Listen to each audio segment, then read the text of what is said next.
Un texto narrativo es una modalidad discursiva que se utiliza para contar una historia, acontecimientos o hechos que le suceden a un personaje en un tiempo o espacio determinado.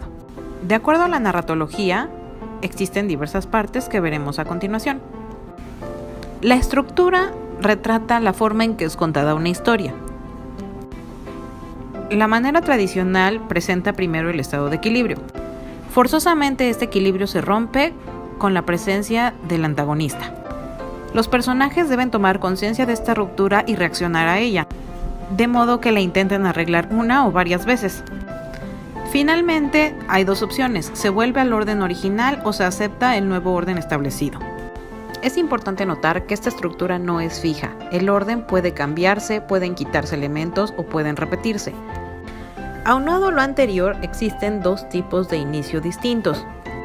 En primer lugar, tenemos el inicio clásico, que es el que empieza con la presentación de los personajes. Y por otro tenemos el que se denomina in medias res, que literalmente quiere decir en medio de la cosa, lo cual indica que entramos directo en el conflicto. Ahora bien, igualmente tenemos dos tipos diferentes de finales. En primer lugar tenemos el final abierto, aquel que no resuelve el conflicto y nos deja con la duda. En segundo lugar tenemos el final cerrado. Este es el típico en el cual se cierra el conflicto. Todo texto narrativo necesita de un narrador, y estos se dividen en varios tipos. El narrador omnisciente es el narrador clásico, aquel que puede entrar y salir de la mente de los personajes, como cuando juegan FIFA, y cuenta todo al espectador. Igual que el omnisciente, el objetivo narra en tercera persona, pero no lo sabe todo y cuenta la historia desde una sola perspectiva. En el caso del narrador personaje, es un personaje secundario el que nos cuenta la historia del protagonista. El narrador protagonista, por su parte, narra en primera persona su propia historia. Finalmente, el narrador testigo es aquel que narra en primera persona lo que ve, pero no es parte de la acción. La focalización va pegada al uso del narrador y esta determina el tipo de perspectiva que se está utilizando. La focalización cero es exclusivamente del narrador omnisciente. En ella se tiene una perspectiva muy amplia, como la de las cámaras de video, en donde se puede ver todo.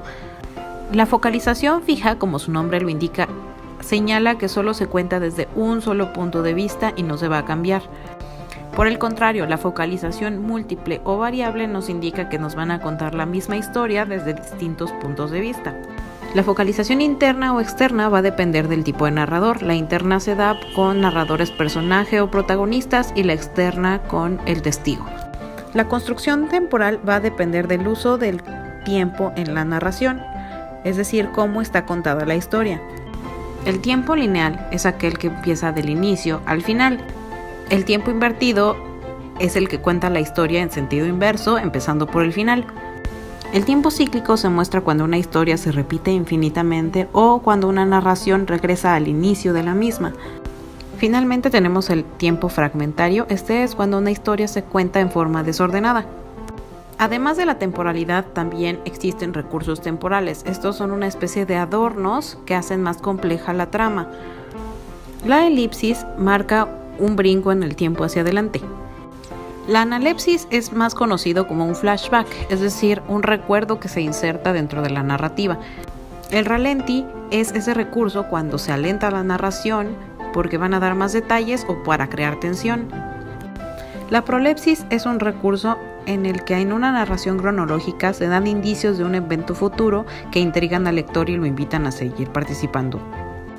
Con estas herramientas será posible analizar un texto narrativo, ya sea cuento o novela.